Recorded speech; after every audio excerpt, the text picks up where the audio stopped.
I came home after 5 years. My sister laughed at my low rank. My parents said I was an embarrassment. Then police showed up to arrest me. I stayed quiet until a 4-star general walked in and saluted me. Alright, welcome back. This is an original story from Hidden Revenge Family, and it took a turn truly you didn't see coming. Let's get into it. I pulled the car into the driveway and cut the engine before anyone inside could hear it.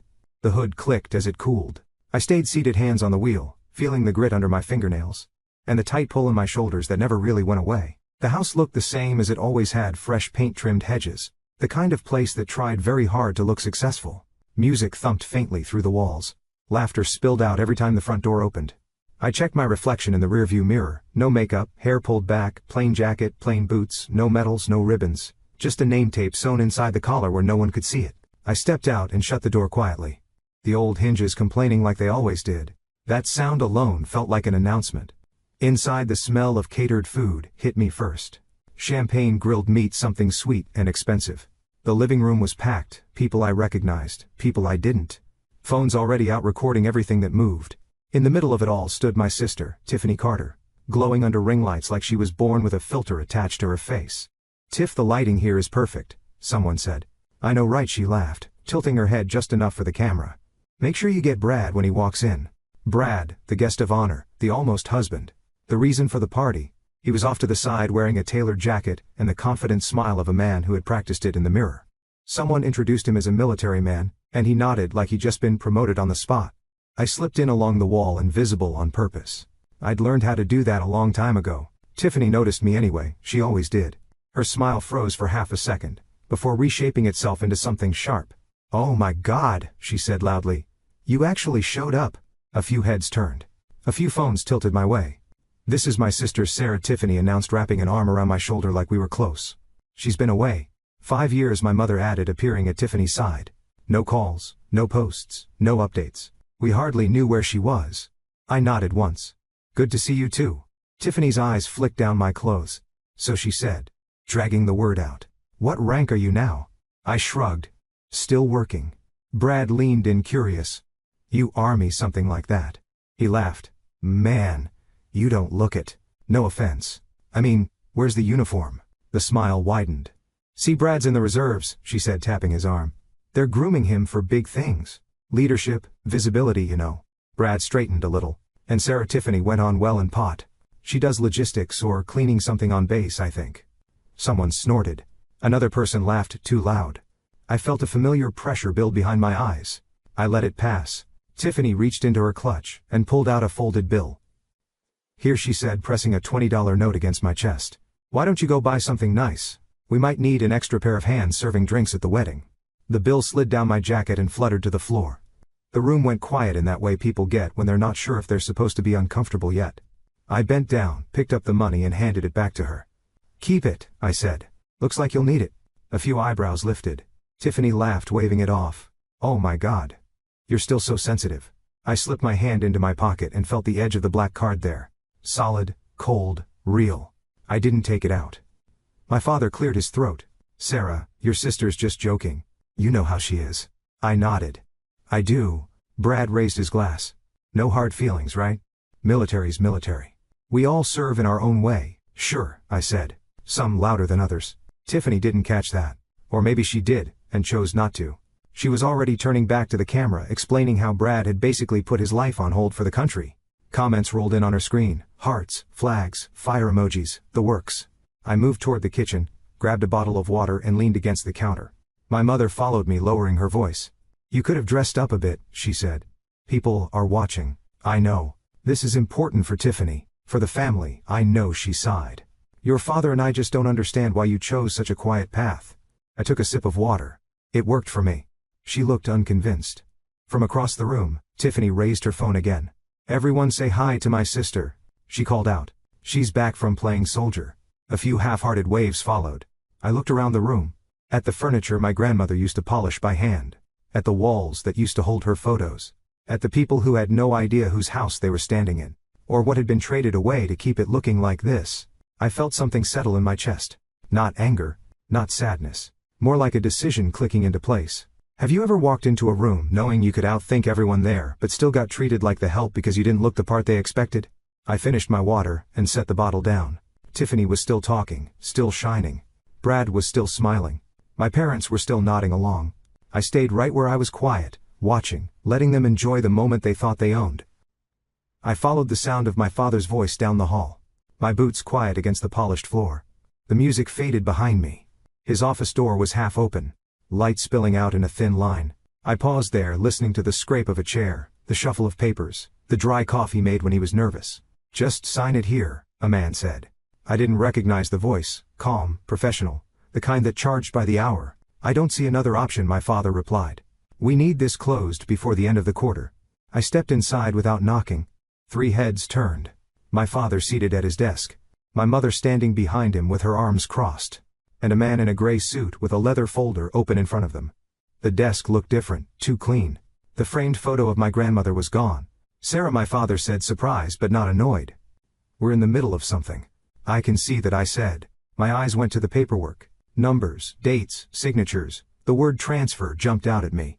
The man in the suit stood. "I'll give you a moment," he said, already packing up. He nodded at me politely, and left. The silence that followed felt heavier than the party noise outside. "What's being transferred?" I asked. My mother answered before my father could. "Assets." "Which ones?" She hesitated. "Property, investments." I looked around the room again. The missing photo, the bare wall. "Did you sell Grandma's house?" My father leaned back, exhaling like he'd been waiting for this. "It was just sitting there," he said. "Empty, costing money." "That house wasn't empty," I said. "It was hers. And now it's helping your sister," my mother snapped. "Which is what family does." I laughed once, short, sharp. "You sold her house to buy the penthouse," my father said.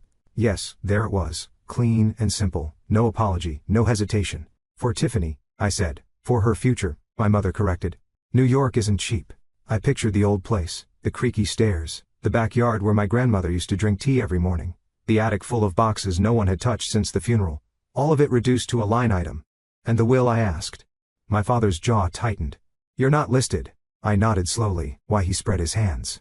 "Your career, Thob, it doesn't add value to the family name.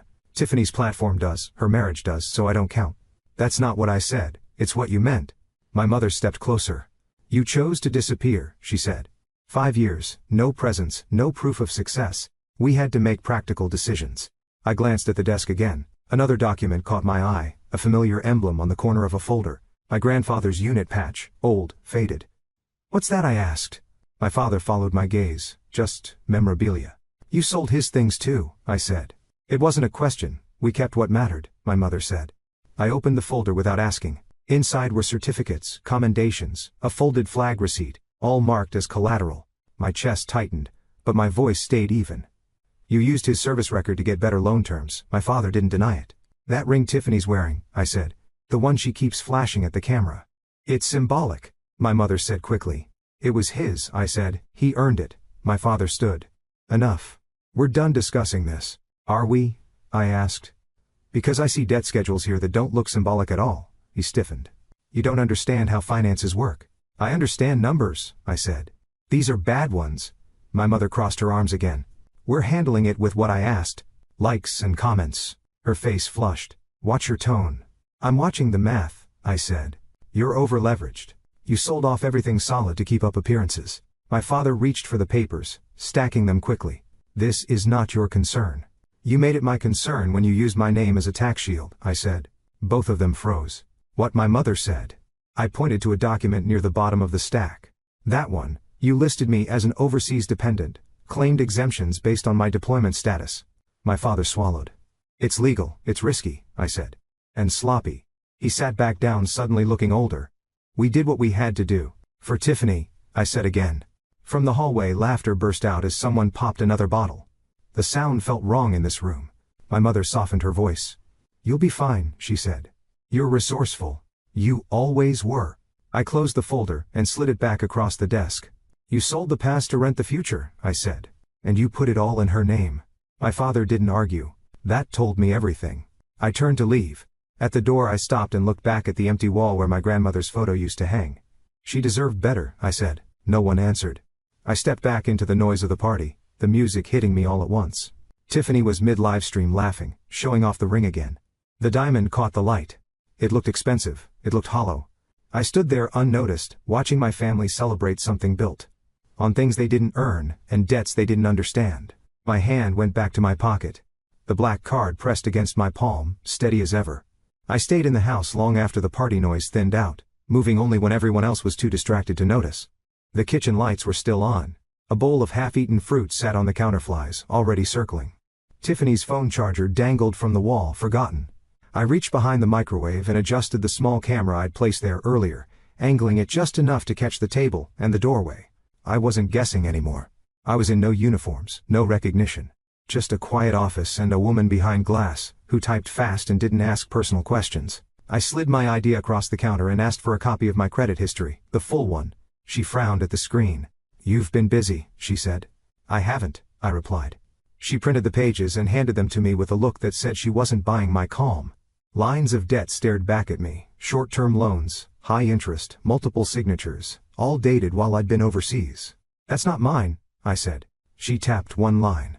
"The signature matches, it's forged," I said. She shrugged. "Then, you'll want a lawyer." I already had one. I stepped outside and made a call from the car, one ring. Then a voice I hadn't heard in months. "I was wondering when you'd check," he said. "I have the paperwork," I told him. "She signed my name." "Of course she did," he said. "She needed speed, not permission."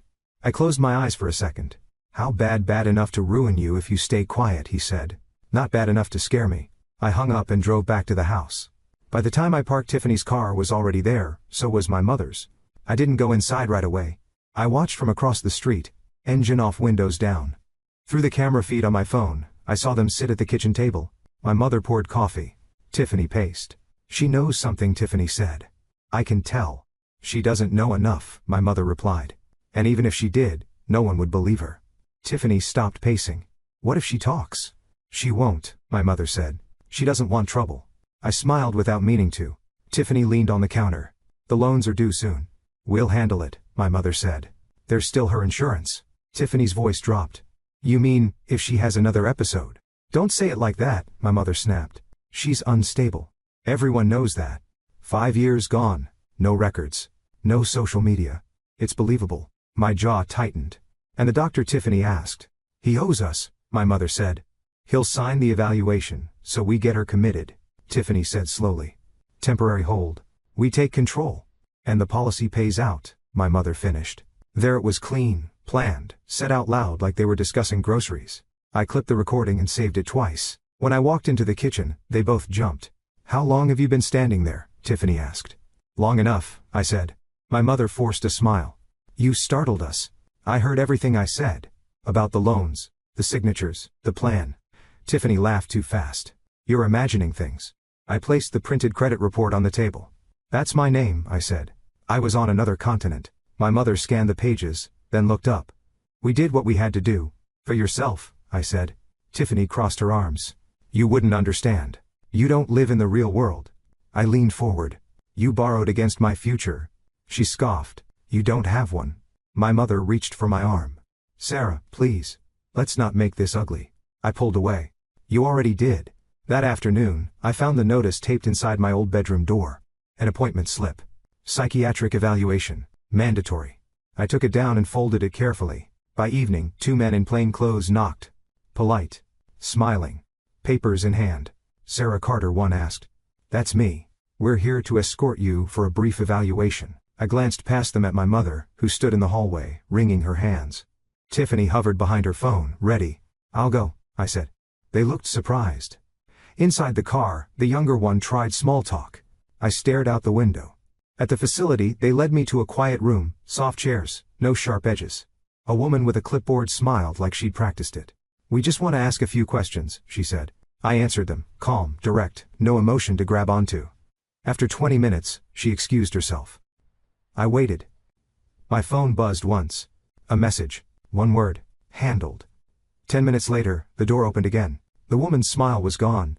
"There seems to be a mistake," she said. "You're free to go." Outside, the 2 men avoided my eyes. When I got back to the house, it was quiet. Too quiet.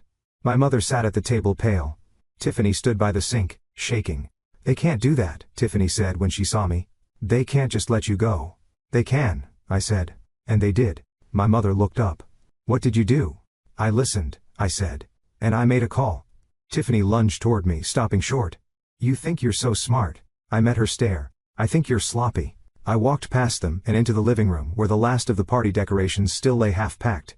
Confetti crunched under my boots. Behind me, no one followed. I brushed confetti off my sleeve and checked the message again. Location, time, charity shoot, public. The kind of event that pretended to be about veterans while quietly auditioning egos. I replied with a single word, and put the phone away. The range sat on the edge of town, clean and overbuilt, with banners flapping in the wind, and a line of trucks that cost more than my car. Volunteers in matching polos handed out ear protection like party favors. A local news van idled near the gate. This was going to be loud in more ways than one. Brad found me before I found Elaine. Sarah, he said, grinning like we were old friends. Didn't think you'd show. I was invited, I said. I show up when invited. He laughed and clapped me on the shoulder. This'll be fun. Good exposure. The department's here. A couple of senior guys too.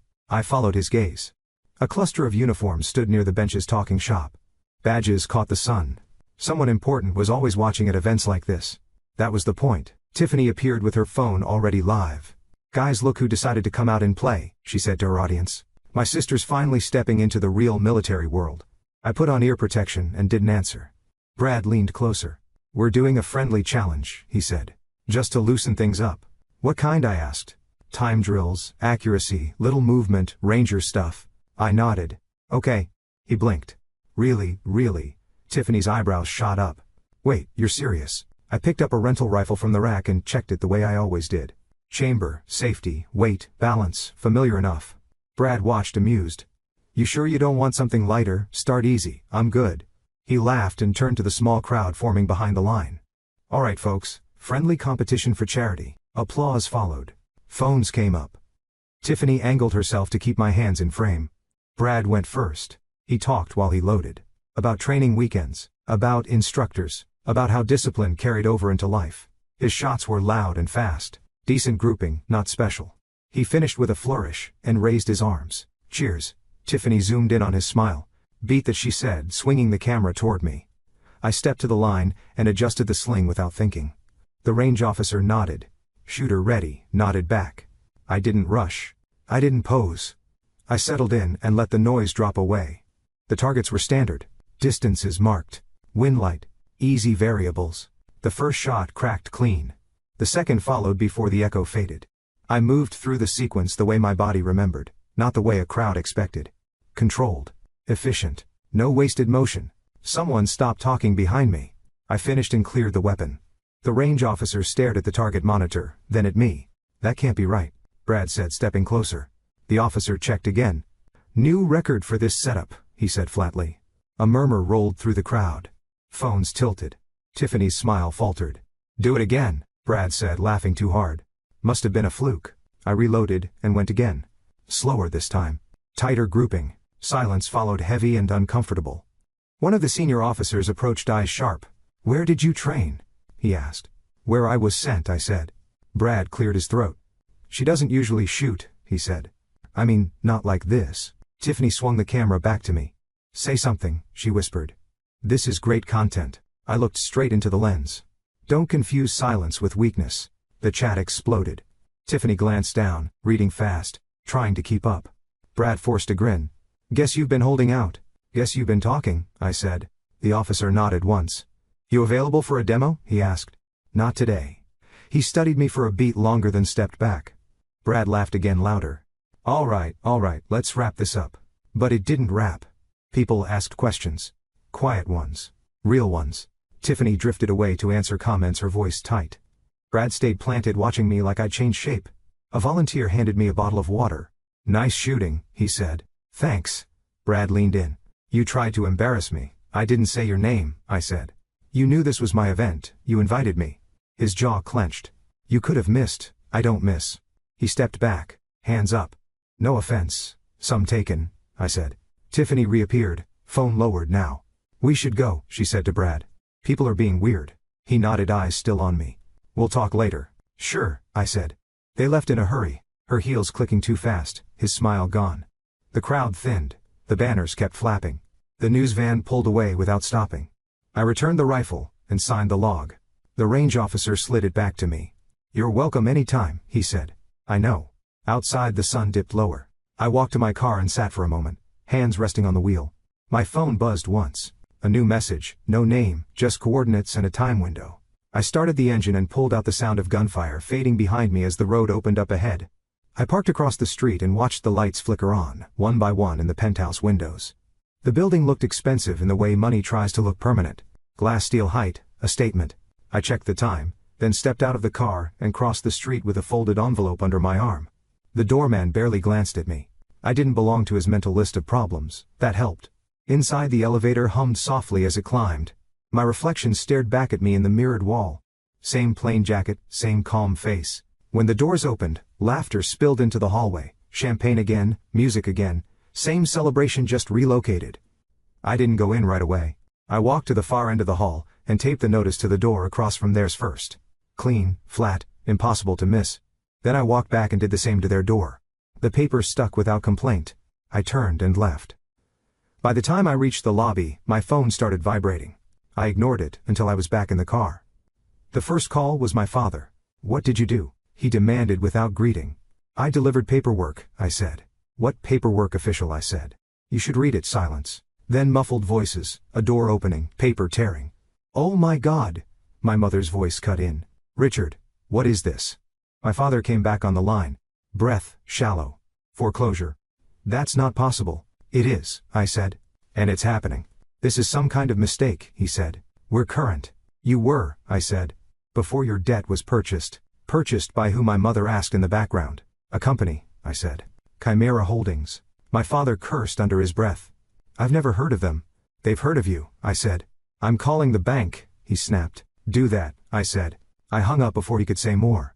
The second call came from Tiffany. She didn't bother pretending. "You did this," she said.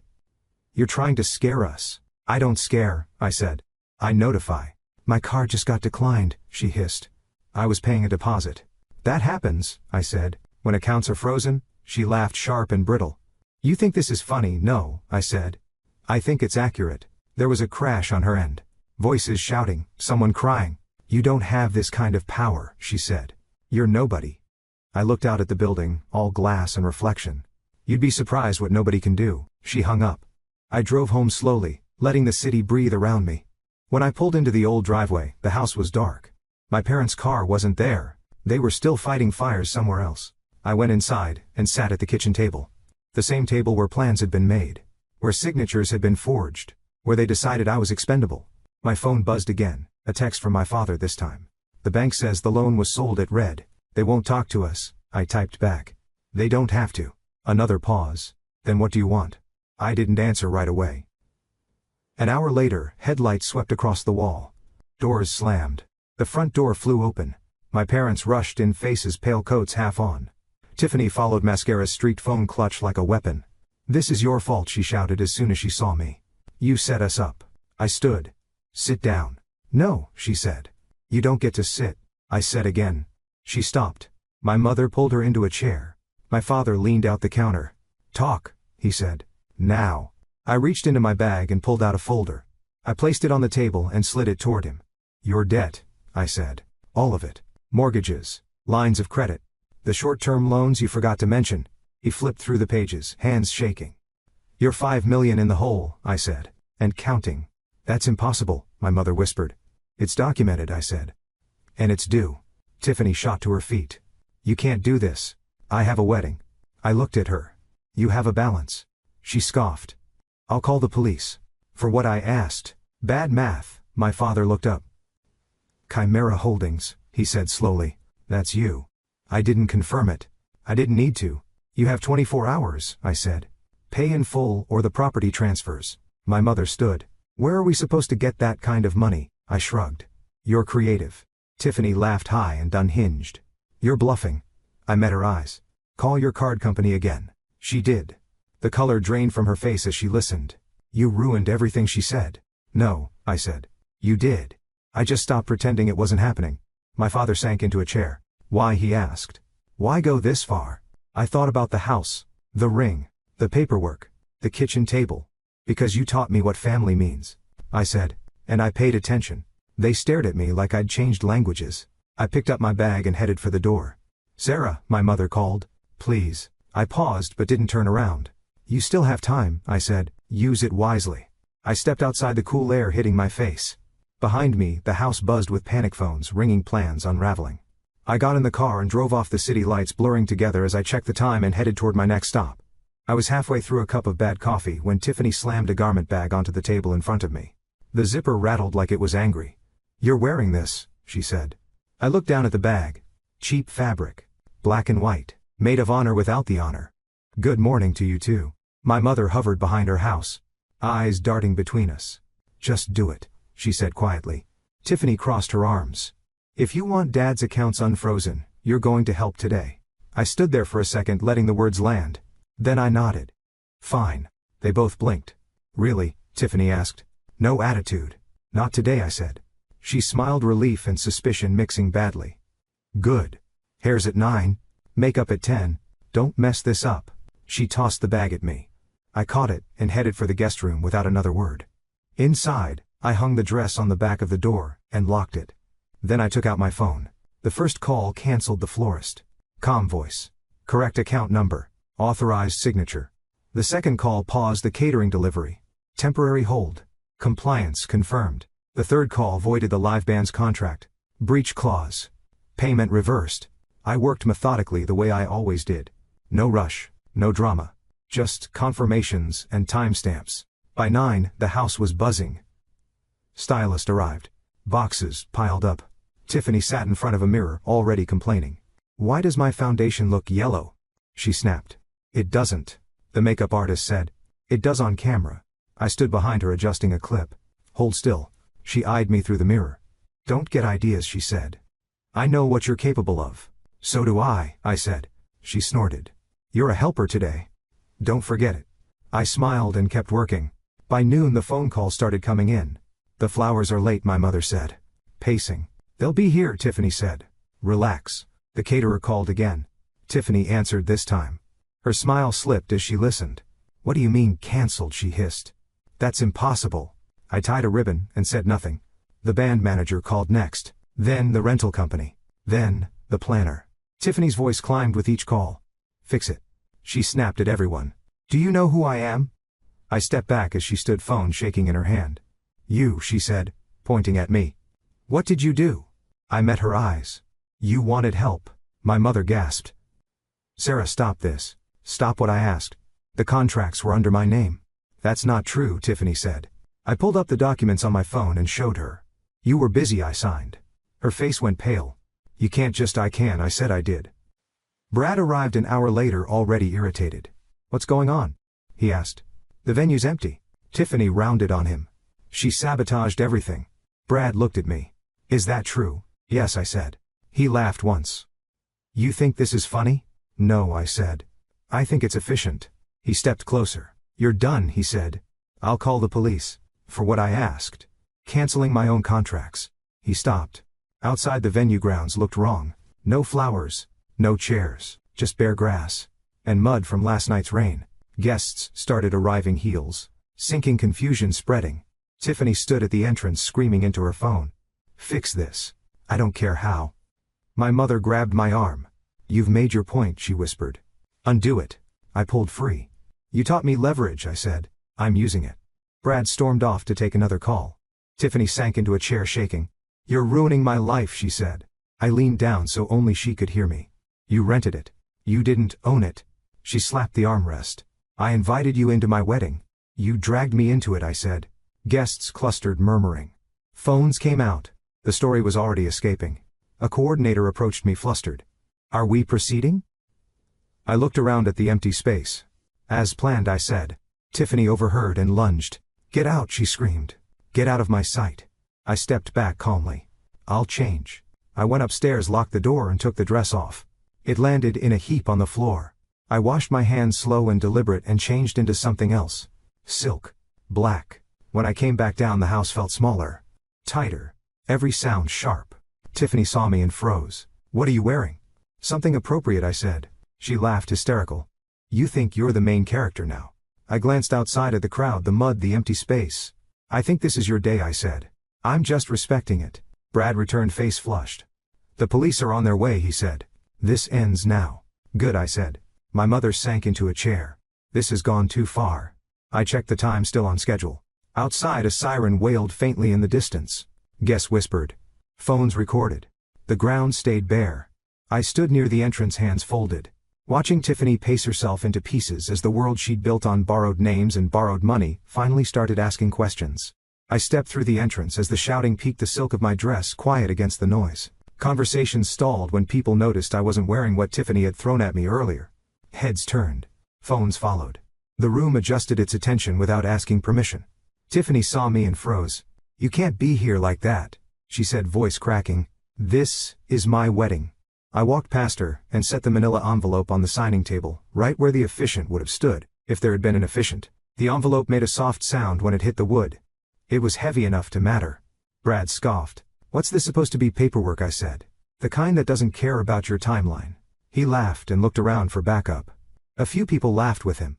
Most didn't. I opened the envelope and slid the first packet across the table. "Those are copies," I said. "The originals are already filed." Tiffany rushed forward. "Don't touch that," she snapped, grabbing at the papers. I moved them just out of reach. "Relax. It's your handwriting." Her eyes flicked down to spite herself. The color drained from her face. "What is this?" Brad asked, leaning in. "Loan applications," I said. "Short term. High interest. Signed in my name while I was deployed." Brad frowned. "That doesn't make sense." "It does if you're Tiffany." I said. "She needed cash. Fast." Tiffany laughed weakly. "You're lying." I slid the next page forward. "Signature comparison. Locations. Forensic match," I said. "Independent lab." Brad's jaw tightened. "You forged her signature." Tiffany spun on him. "I had to. It was temporary." "Temporary," he repeated. I pulled out another packet. "And this," I said, "is the insurance paperwork you tried to activate by declaring me unfit." Murmurs rippled through the guests. A few stepped closer. A few stepped back. My mother pushed through the crowd. "Stop this," she pleaded. "You're humiliating us." "You did that," I said. "I'm just organizing it." Brad looked around, searching for an exit that wasn't there. "This is a setup," he said. "She's trying to ruin us." I nodded once. "That part's true." I reached into the envelope again and pulled out a phone. Tiffany's old phone. The one she left charging the night she thought no one was listening.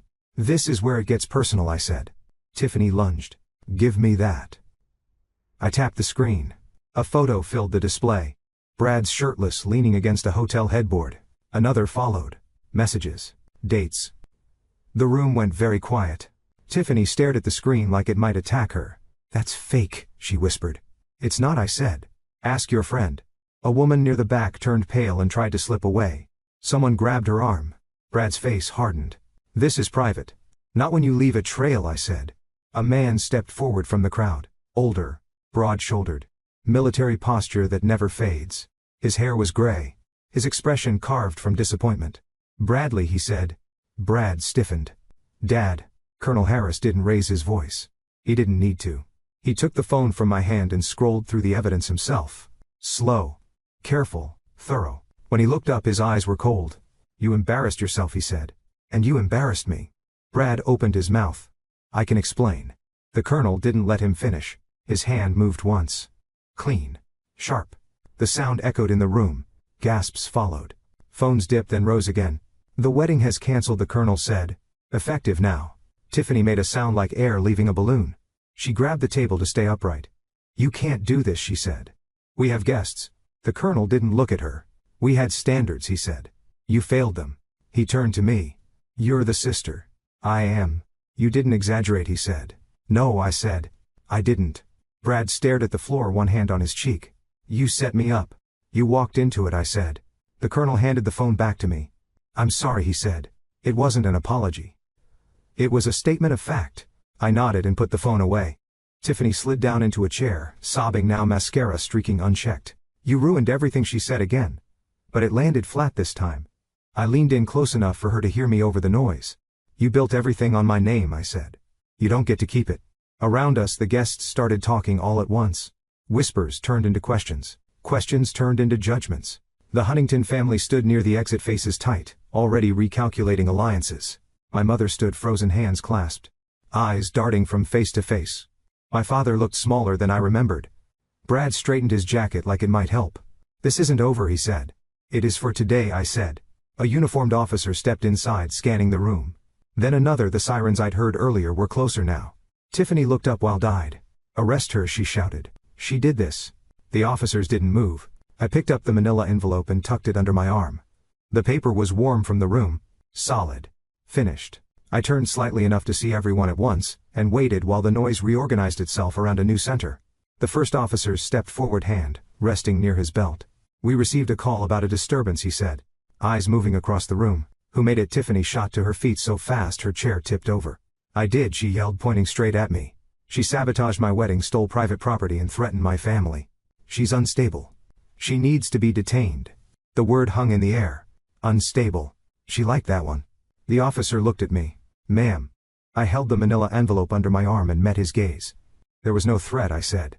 "Only documentation." Tiffany laughed, sharp and desperate. "She's lying. She's nobody. She doesn't even have a real rank." The officer glanced at the other officers, then back at me. "Can I see some?" I reached into my clutch and handed him a plain card. No title. No flourish. Just a name and a code. He frowned slightly and stepped aside to make a call. My mother rushed over. "This is a misunderstanding," she said quickly to the officers. "Our daughter has episodes. We've been trying to help her." I looked at her. She couldn't meet my eyes. Before the officer could respond, the ground outside started to vibrate. At first it sounded like distant traffic. Then it grew louder, heavier. Windows rattled. A low, steady thrum rolled through the venue. People turned toward the back lawn. A helicopter descended behind the building, wind tearing at the trees, sending napkins and loose programs into the air. Black SUVs followed, rolling in formation, tires crunching gravel with purpose. The room went silent. The officers stiffened. Radios crackled to life. Tiffany's voice shrank. "What is that?" The first SUV door opened. Then another. Men and women stepped out, moving with practiced precision. No rush. No confusion. Just control. The helicopter touched down and powered down slowly. When the door opened, a man in full dress uniform stepped out. 4 stars on his shoulders caught the light. Someone in the crowd whispered, "Is that?" The general walked forward. Boots steady on the grass, eyes fixed on one point. Me. My parents rushed toward him. Panic flipping into opportunism. "General," my father called out, forcing a smile. "We're so honored. There's been a terrible misunderstanding." The general didn't slow down, didn't look at them. He stopped directly in front of me, heels clicking together. He stood at attention. Then he bowed. "Welcome back, Commander Carter," he said clearly. "The operation is complete." You could hear breathing in the room, nothing else. Tiffany's mouth opened, but no sound came out. The general straightened and turned to the officers. "Stand down," he said. "This matter falls under federal jurisdiction." The officers snapped to attention without question. My mother grabbed my arm, nails digging in. "What did he just call you?" I gently removed her hand. "My name," I said. Tiffany stumbled forward. "This is fake," she said, laughing weakly. "You paid him. This is a stunt." The general finally looked at her. "Just once." "Ma'am," he said, "you are speaking about a commanding officer who has overseen classified operations for the past 5 years. Tiffany shook her head hard. "No, she was nobody. She drove a junk car. She didn't even have medals." I spoke before the general could. "Medals make noise," I said. "My work didn't." The general nodded once. "She was ordered to remain unmarked. No public record. No visible rank." Brad's father stepped forward, face pale. "Commander?" he asked me quietly. "Yes," he swallowed. "Then everything she said was accurate," I said. Brad backed away like the floor had shifted under him. "You let me make a fool of myself." "I didn't let you," I said. "You volunteered." Tiffany dropped to her knees. Not dramatically, just suddenly, like her legs had given up. "I didn't know," she sobbed. "I swear, I would have never." I looked down at her. "You knew enough." The general turned to a woman from his team. "Begin the audit," he said. She nodded and spoke into her headset. 2 military police officers stepped forward, calm and efficient. Richard Carter once said, "Sandra Carter, you are being detained for questioning regarding financial fraud and falsification of federal documents." My parents froze. "This is insane," my father said. "We didn't know who she was." "That's not a defense," the officer replied. Tiffany crawled toward me. "Please," she said, grabbing at my dress. "I'm your sister." I stepped back. The silk moved easily out of her reach. "You treated me like a tool," I said. "Tools get put away." Brad tried to speak, but his father held him back. "Enough," the colonel said quietly. "You've done enough." The general turned to me again. "Your clearance remains active," he said. "Transportation is ready when you are." I glanced around the room, at the empty chairs, the mud outside. The people who'd come for a spectacle and got a reckoning instead. "Give me a minute," I said. He nodded and stepped back. Tiffany was still crying. My mother stared at the floor. My father argued quietly with an officer who wasn't listening. I reached into my clutch and pulled out the ring Brad had given Tiffany. "Glass, cheap, fake." I dropped it in her lap. "I don't keep trash in my house," I said. The room stayed silent as the meeting settled in. Outside, the helicopter blades began to turn again, slow and patient, waiting for my decision. I didn't watch them get taken away. I'd seen enough processing rooms to know how that part went. Forms, questions, silence broken by the sound of doors closing with no emotion behind them. The military police moved my parents gently but firmly, the way you handle people who still think they can talk their way out of gravity. Tiffany kept looking back over her shoulder, searching for my face like it might still save her if she found it. It didn't. Outside, the air felt cleaner than it had all day. The helicopter lifted off wind, flattening the grass that never got its decorations. I walked past the SUVs and didn't get in any of them. I took my time. No one rushed me. That was the difference now. 2 weeks later, the house was sealed. Federal tape across the doors. Inventory notices taped where family photos used to hang. I stood across the street and watched an agent photograph the front porch, the same porch where my grandmother used to sit every afternoon and judge the neighbors with a mug of tea. They asked if I wanted to go inside one last time. I said no. The penthouse didn't fare better. Frozen accounts have a way of shrinking rooms. The foreclosure moved fast once the audit started. Turns out banks get very cooperative when the words "federal reviews" show up in writing. The glass and steel that looked so permanent folded like cardboard. Brad disappeared from the news cycle within a week. His father made a short statement. Professional, clean, no excuses. That kind of damage doesn't need commentary. It just needs distance. As for Tiffany, the influencer accounts went quiet. Sponsorships don't survive fraud investigations. Neither do friendships built on proximity to money. The last message she sent me came through an attorney. 4 sentences. No apology. Just a request for leniency. I didn't respond. Instead, I signed paperwork of my own. The foundation took shape quickly. Truth and honor. Simple name. Clear mission. Legal aid for veterans who didn't have the luxury of public records. Financial counseling for families that like to borrow against uniforms they didn't understand.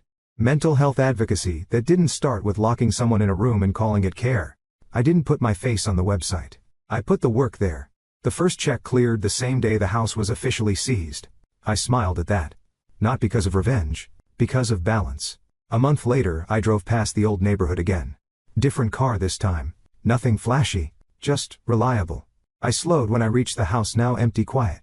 Striped down to its bones. The agent sign was gone. The tape too, waiting for its next story. I parked and got out. The yard needed work. Weeds everywhere. Fence leaning. I rolled up my sleeves and started pulling them out by hand. Dirt under my nails again. The good kind. A neighbor wandered over, curious. "You buying the place?" he asked. "Something like that," I said. He nodded. "Needs fixing." "So do most things," I said. By late afternoon, the sun dipped low enough to take the edge off the heat. I sat on the steps where my grandmother used to sit and let myself breathe. No phones buzzing. No meetings. Just quiet earned the hard way. I thought about the party. The laughter. The $20 bills sliding down my jacket. How small they'd made me feel because it was convenient. Because it fit their story. They weren't evil. That was the part people always get wrong. They were just comfortable lying to themselves. And they hated anyone who made that harder. I stood up and brushed the dirt from my hands. The foundation board meeting was in 2 days. A veteran from Arizona needed help with a lien that didn't belong to him. A widow in Ohio had been denied benefits because someone misfiled a form 20 years ago. Real problems, real stakes. I got back in the car and drove away, leaving the house behind for good this time. Not because it hurt, but because it didn't own me anymore. People like to ask if I regret not saying goodbye. If I regret cutting ties so clean it scared everyone watching. They want closure wrapped in forgiveness because it makes them feel safer about their own families. Here's the truth I learned the hard way. Closure isn't something other people give you. It's something you take when you stop explaining yourself to people who benefit from misunderstanding you. So let me ask you this, if the people closest to you only value you when you're useful to their image, do you owe them another chance? Or do you owe yourself the freedom to walk away and build something honest with what's left? Share your thoughts in the comments, and if stories about accountability, quiet strength, and real consequences matter to you, make sure you stay with us for the next one. For a long time I let people misunderstand my silence. Not because I didn't have something to say, but because I understood something they didn't. In a loud world, quiet people are often treated like empty rooms. If you don't advertise yourself, people assume there's nothing inside. That assumption is one of the most expensive mistakes a person can make. I learned early that society, especially American society, has a bias toward noise. We reward confidence even when it's hollow. We applaud visibility even when it's manufactured. If someone talks fast, posts often, and looks the part, we call them successful. If someone keeps their head down and works without a spotlight, we call them replaceable. That's not how real value works. That's how attention works. Silence, when chosen deliberately, is not weakness. It's strategy. There's a difference. Most people never learn to see passive silence versus strategic silence. Passive silence comes from fear. It's when you don't speak because you feel small, unsure, or intimidated. Strategic silence is the opposite. It's when you don't speak because you're watching, measuring, learning how the room actually functions before you decide where to apply pressure. The strongest people I've known rarely announce themselves. They don't argue to prove intelligence. They don't rush to correct every insult. They understand something simple. Every unnecessary reaction gives other people information. And information is leverage. When you stay quiet, people reveal themselves. They show you what they value, what they fear, and how far they're willing to go. When they think no one important is paying attention. Arrogant people talk more when they think they're safe. Dishonest people get sloppy when they think you're beneath them. Silence creates space for truth to surface. In workplaces, this mistake shows up every day. The loudest person in the meeting gets labeled a leader. The one who actually understands the system gets labeled support. Promotions follow personality, not performance. Until something breaks. Then suddenly, everyone wants the quiet person in the room to fix it. If you've ever been overlooked at work because you didn't play the self-promotion game, here's the hard truth. The system isn't fair, but it is predictable. Visibility opens doors. Competence keeps them open. You don't need to become louder than everyone else, but you do need to be intentional about when and where you speak. Silence doesn't mean invisibility if you control the moments that matter. The same dynamic exists in families, especially dysfunctional ones. Quiet children are often labeled easy, which is just another word for ignored. Their needs are dismissed because they don't demand attention. Meanwhile, the loudest sibling absorbs all the resources, sympathy, and forgiveness. Over time, silence gets mistaken for tolerance. People assume you'll keep accepting whatever they hand you. That's when silence stops being strategy and turns into permission. There's a point where staying quiet no longer protects your energy. It costs you your dignity. Knowing the difference is critical. Strategic silence always comes with boundaries. You don't explain yourself to people who benefit from misunderstanding you, but you also don't allow repeated disrespect to go unchallenged. The challenge doesn't have to be loud. It just has to be real. Consequences speak louder than confrontation ever will. In social settings, silence can feel dangerous. People equate talking with belonging. If you don't perform, you risk being excluded. But fitting in at the cost of self-respect is not belonging. It's survival mode. And survival mode isn't where growth happens. Here's the uncomfortable reality. People who underestimate you will treat you badly until reality corrects them. Your job is not to rush that correction. Your job is to make sure you're positioned to benefit when it arrives. That means preparation instead of explanation. Skill instead of approval. Options instead of arguments. When people think you're weak, they relax. They stop guarding themselves.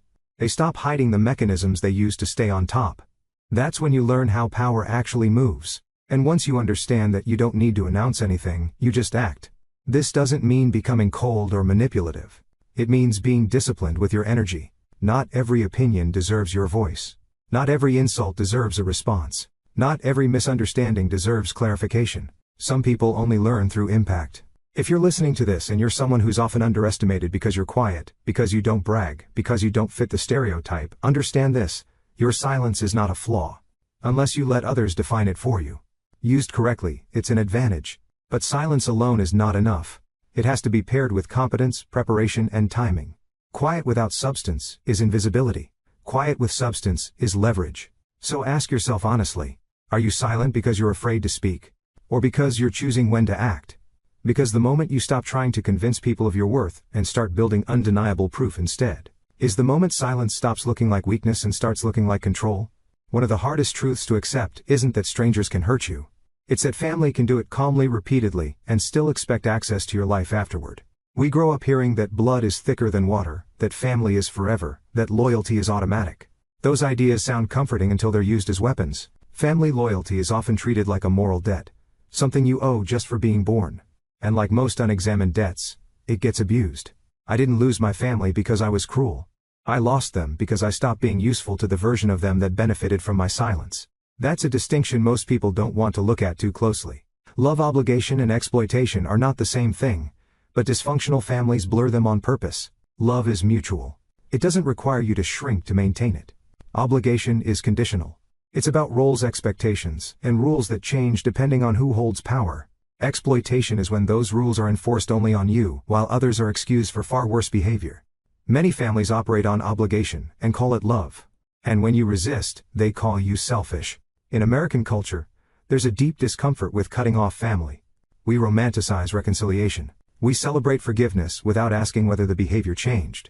We pressure people to be the bigger person, which is often code for be quieter, so others don't have to be accountable. Here's the reality. Most people avoid forgiveness without boundaries is not healing. It's permission. If someone repeatedly violates your trust, your finances, your safety, or your dignity, continuing to give them access isn't kindness. It's self-neglect. And self-neglect dressed up as morality will destroy you slowly. There's a difference between conflict and pattern. Families have arguments. They make mistakes. That's normal. Patterns are different. Patterns are behavior that repeat even after consequences are explained. Patterns mean the harm is intentional, or at least accepted. When someone shows you a pattern, believe them. One of the most manipulative tactics families use is emotional leverage. They remind you of sacrifices they made. They bring up the past. They accuse you of ingratitude. All of it serves one purpose: to shift the focus away from present harm and onto your reaction to it. You're not wrong for refusing to be mistreated just because the person mistreating you shares your last name. Another trap is the idea that cutting contact means you're angry or bitter. That's not always true. Sometimes it means you're clear. Sometimes it means you're done negotiating with people who only understand power dynamics, not empathy. Distance doesn't mean you hate them. It means you love yourself enough to stop bleeding. This applies beyond extreme situations. It shows up in smaller, quieter ways too. Parents who belittle your career choices while funding a sibling's dreams. Relatives who borrow money and never repay it, then guilt you for asking. Family members who dismiss your boundaries as overreacting while expecting endless access to your time and energy. Those behaviors don't improve with patience. They improve with limits. Setting boundaries with family is uniquely difficult because they know exactly where to press. They know your history, your doubts, your soft spots. That's why boundaries must be enforced with actions, not explanations. The more you explain, the more material you give them to argue with. Healthy boundaries sound boring. They look like consistency. Like saying no once and meaning it. Like removing yourself without dramatic speeches. Like not rushing to fill the silence when people are upset that you've changed the rules. If you're waiting for your family to understand before you protect yourself, you'll wait forever. Understanding is not a prerequisite for self-respect. Some people worry that cutting ties makes them heartless. What it actually does is force honesty. It reveals who values you as a person, and who value the access you provided. The grief that follows isn't just about losing people, it's about losing the hope that they would one day treat you differently. That grief is real. It deserves space, but it's still cheaper than a lifetime of quiet resentment. Not everyone needs to be cut off completely. Distance exists on a spectrum. Limited contact. Conditional contact. Clear rules. The goal isn't punishment. It's protection. You decide what level of access people earn based on their behavior, not their title. And yes, sometimes people change. But change that only happens when you're gone isn't change you're required to wait for. The most freeing realization I had was this: I don't owe anyone continued access to my life just because they were there at the beginning. Relationships are not guaranteed by history. They're sustained by respect. If your family treats boundaries like betrayal, that tells you something important. If they frame accountability as cruelty, that tells you something too. You're allowed to build a life where love doesn't come with conditions that slowly erase you. You're allowed to choose peace over proximity. You're allowed to stop proving your worth to people who profit from doubting it. Blood may explain where you come from. It does not dictate what you endure. For most of my life I thought power was loud. I thought it announced itself, took up space, demanded recognition. That's what movies show you. That's what social media rewards. People standing on stages holding microphones collecting praise like proof of worth. Then I spent years around real power, and I learned something uncomfortable. The people who control outcomes rarely need attention. Real power doesn't argue. It doesn't beg. It doesn't perform. It waits until the moment when action is unavoidable, and then it moves once. What most people chase is the appearance of power, titles, status, influence. Those things feel solid, but they're fragile. They depend on other people continuing to agree with the story you're telling about yourself. The moment that story is questioned, the power evaporates. That's why so much of modern success is defensive. People work harder to look powerful than to be secure. Real power is quieter because it's rooted in options. When you have options, you don't need to threaten. You don't need to explain. You don't need to convince anyone of your value. You can walk away. You can wait. You can choose the outcome that costs you the least. That's what makes it intimidating. There's a clear difference between borrowed power and built power. Borrowed power comes from money you don't control, relationships that depend on constant approval, or authority that exists only as long as someone else allows it. Built power comes from skills, knowledge, preparation, and independence. Borrowed power collapses under pressure. Built power holds. You see this in financial life all the time. People living on credit look wealthy until the bill comes due. People living within their means look ordinary until an emergency hits, and they don't panic. Power isn't about how impressive your life looks on the surface. It's about how resilient it is when something goes wrong. The same is true in careers. Titles change. Companies reorganize. Markets shift. If your value is tied to a single role or employer, you're exposed. If your value is tied to skills that transfer, you're insulated. The quiet professionals who keep learning while others chase recognition are the ones who stay standing when the system resets. Control of information is another form of power people underestimate. Knowing what to share, when to share it, and when to say nothing is a skill. Oversharing makes you predictable. Predictability makes you manageable. You don't owe everyone access to your plans, your struggles, or your next move. Privacy isn't secrecy, it's strategy. One of the most important forms of power is having an exit strategy. That applies to jobs, relationships, and situations where you're being tolerated rather than respected. If you can't leave, you're negotiating from weakness. If you can leave, the entire dynamic shifts, even if you never do. This doesn't mean becoming detached or cynical. It means building a life where your survival doesn't depend on anyone's approval. That kind of stability changes how you show up everywhere. You're calmer, more selective, less reactive. People mistake that calm for indifference. It's not. It's confidence without performance. There's also a moral dimension to real power that doesn't get discussed enough. Power reveals character. When someone gains leverage, they show you who they are. Some people become generous, others become cruel. The difference isn't in the power itself, but in the values underneath it. Building real power gives you the responsibility to use it cleanly, not to humiliate, not to dominate, but to set things right and then move on. True strength doesn't linger in revenge. It corrects the imbalance and returns to purpose. That's why applause isn't necessary. Applause is external validation. Power is internal alignment. If you're chasing attention, you'll always be dependent on it. If you're building capability, attention becomes optional. So if you're listening to this and you feel behind, because you're not visible enough, not celebrated enough, not praised enough, pause. Ask yourself a better question. If everything external disappeared tomorrow, would you still be okay? Would your skills carry you? Would your savings protect you? Would your sense of self hold? If the answer isn't yes yet, that's not a failure. It's a direction. Real power is boring to watch and life-changing to have. It's built in private, tested under pressure, and proven without words. And once you have it, you don't need anyone to clap. Final note. This story is a work of fiction created by artificial intelligence to heighten drama and emotion. But the valuable lessons we discuss are entirely real and continue to happen to many people every day. If this style isn't for you, that's perfectly okay. Please feel free to look for other content that better suits your needs.